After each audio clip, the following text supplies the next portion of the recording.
Hava ilə bağlı əhaliyə müraciət olundu. Müraciəti diqqətinizə çatdırırıq. Gündəm xəbərinin efirində 27 aprel tarixidir. Məlumat isə belədir.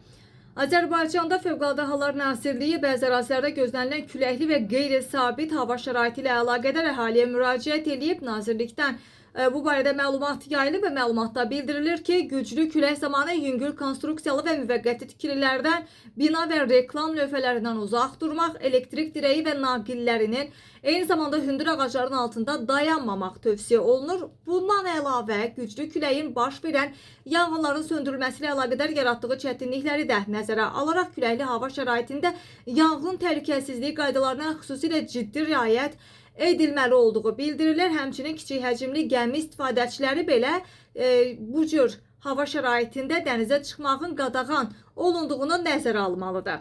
Eləcə də intensiv yağıntıların səbəb ola biləcəyi sel və daşqından qorunmaq üçün sel və daşqın təhlükəli ərazilərdən uzaq durmaq və bu təhlükə ilə üzləşdikdə dərhal yaxınlıqdakı yüksəkliyə qalxmaq tövsiyə olunur. Eyni zamanda ildırımla bağlı da təhlükələrdən qorunmaq üçün elektrik cihazlarının şəbəkədən ayrılmış olduğuna diqqət eləmək, yəni telefonla, sabit şəbəkə, mobil və ya taksafonla danışmamaq, açıq havada olarkən elektrik xətti və ildırım ötürücüsü, navalça və antenaya yaxınlaşmamaq, hündür ağacların altında daldalanmamaq və bu məqsəddə nisbətən çökək yer seçmək, avtomobildə olduqda isə hərəkəti dayandıraraq şüşələri qaldırıb ildırımın bitməsini gözləmək lazımdır deyə müraciətdə bildirilir və qeyd edək ki, Milli Hidrometeorologiya Xidmətinin məlumatına görə yaxın günlər ərzində bir sıra ərazilərdə arabir güclü külək əsəcəyi, ayrı-ayrı yerlərdə intensiv yağış yağacağı, hətta dağ çaylarından qısa müddətdə sel keçəcəyi və şimşək çaxacağı da proqnozlaşdırılır.